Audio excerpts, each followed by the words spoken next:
Magandang araw mga kasari-sari test ko dyan, mga kasari. Magandang araw sa inyo.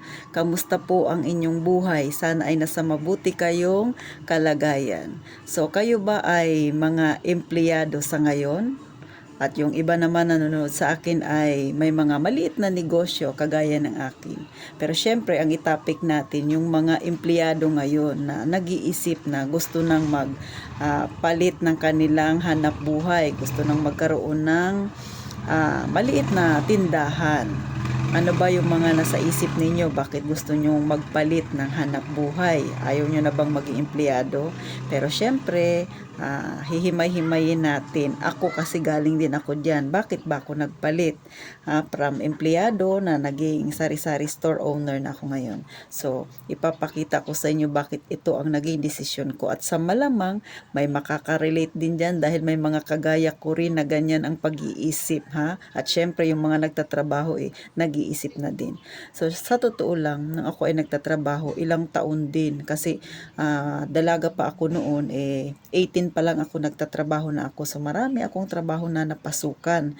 Nakapasok ako doon sa promo na tinatawag nila, yung namimigay ka ng flyers, tapos i-convince mo yung tao na bumili sa paninda ng company ninyo. Naging kahera din ako o cashier. Marami akong napasukan, halos lahat napapasukan ko, humahawak ako ng pera. Then, naging gas tender ako, naging sales lady, na-try ko ring magmasahe na masakit sa kamay. At yung pinakalas, syempre, naging gwardiya ako. Ito yung pinakamatagal kong trabaho dahil almost 10 years o 10 years nga yata ako na naging gwardiya. So, ganun po. Ang unang naramdaman ko sa totoo lang, yung pakiramdam ng pagiging isang empleyado is, lalo na yung aking trabaho ay gwardiya, may mga discrimination akong natatanggap. Bakit? Kasi yung una kong napasukan dati na company, pagka gwardiya ka, sa totoo lang, mababa ang tingin nila. Ito ay hindi ko nila lahat Ito ang sinasabi ko sa inyo ay personal experience ko. So, maliit ang tingin, mababa ang tingin nila sa mga gwardiya. Noong ako nagtatrabaho pa sa mall, kapag sa entrance kasi ako nagjo-duty, pagka nag-check ng mga bag na yan sa mga customer, sa totoo lang, diyan mo mafe-feel yung insecurities. Bakit? Kasi pag nag-check ka, lalo na yun yung unang implementation pa lang na mag-check ng mga bag, hindi pa ganun kasana yung mga tao na chine-check yung bag nila. Marami kang maririnig na salita. Mga, ano ba yan? Bakit na kailangan i-check-check pa yan? Di naman ako magnanakaw. Yung mga tipong ganun, yung mga parang hinaing ng isang customer sa isang mall, sa gwardiya nila nasasabi, doon nila na naibubulalas yung minsan medyo masakit na nasalita. So kaming mga gwardiya medyo mahaba ang pasensya. So ganun po. Siyempre nag-train kami na medyo dapat habaan ang pasensya sa mga customer. Pero minsan kasi talaga namang sobra na yung ibang mga customer na makapagsalita sa isang gwardiya. Ito ay personal ko experience, inuulit ko personal ko experience. So ganun po. Kaya naisip ko na ganun kababa ang tingin nila sa gwardiya. Maging sa department na, kasi ako ay na-assign sa mall, tapos minsan na-assign din ako sa department store. May mga ibang supervisor na ganun din ang tingin sa mga gwardiya, mababa din. Kasi pag makautos, tipong pakiramdam nila ay ang taas-taas nila, ganun po.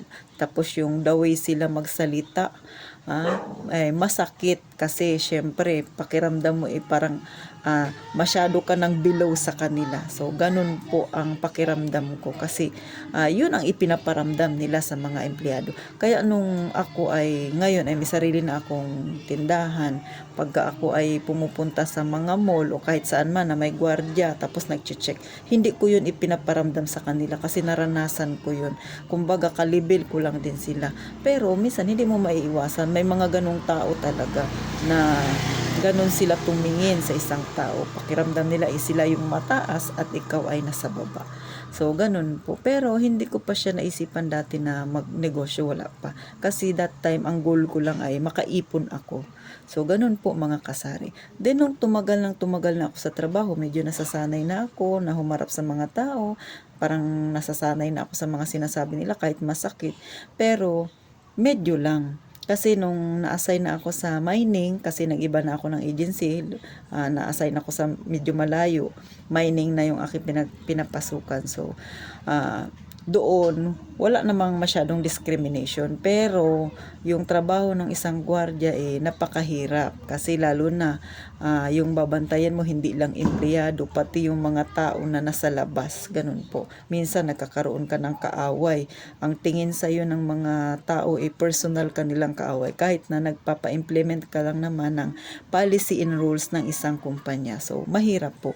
Kaya, nung doon na ako nagtrabaho sa mining, nakapag-isip na ako na ayaw kong maging panghabang panahon na gwardiya. Ayaw kong doon ako abutan ng aking pagre-retiro kasi mahirap. Nagkakaroon ako ng maraming kaaway sa totoo lang. Kaway-kaway dyan sa mga gwardiya na nanonood sa akin. Alam ko ramdam nyo yan kasi ako yun din yung pinagdaanan ko. Sa totoo lang, mahirap talaga kasi nga personal na. Minsan yung trabaho mo, pinipersonal na nila. Minsan nakakatanggap ka ng pagbabanta. Bagamat sa gwardiya ko yan naranasan. Pero syempre, hindi ko lang alam sa ibang trabaho kung nararanasan din nila yan. Pero ang tiyak ko, nakakaranas din sila ng discrimination. May mga ganun talaga. Hindi ko naman nila lahat. Pero talagang yung iba nararanasan niyang ganyan. Sa totoo lang, masakit po pagka napagsasalitaan ka ng masakit. Lalo na kung ang ipina-implement mo ay yung policy nila. Kaya doon na ako nakapag-decide na ayoko na palagi akong nakakatanggap ng ganong mga masasakit na salita. Pagka gumawa ka ng maganda, hindi ka naman nakakatanggap ng magandang salita. Pero pag nakakonting mali lang, ayan na, lahat sasabihin sa'yo.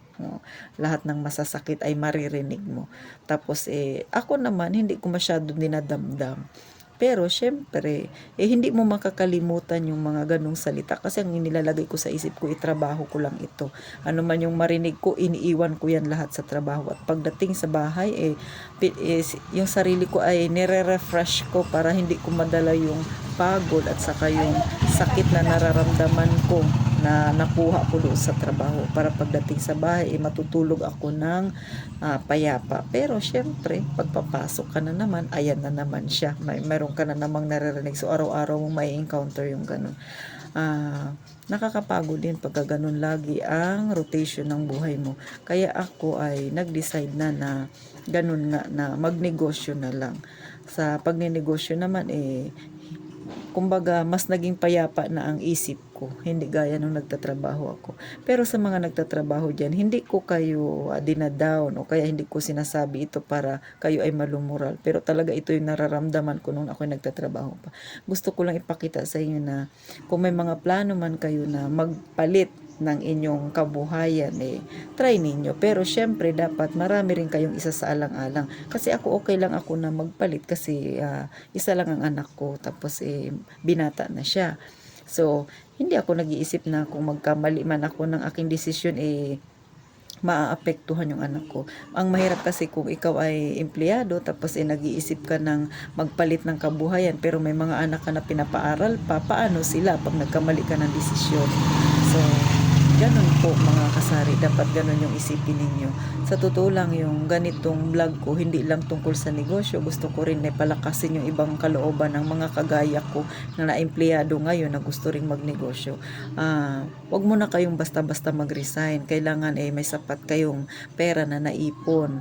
Tapos may mga emergency fund kayo para kung sakali na magkamali man kayo sa inyong desisyon, may mahuhugot kayo. Kasi hindi basta-basta yung iisipin nyo na gusto ko magnegosyo. Hindi po ganun kadali.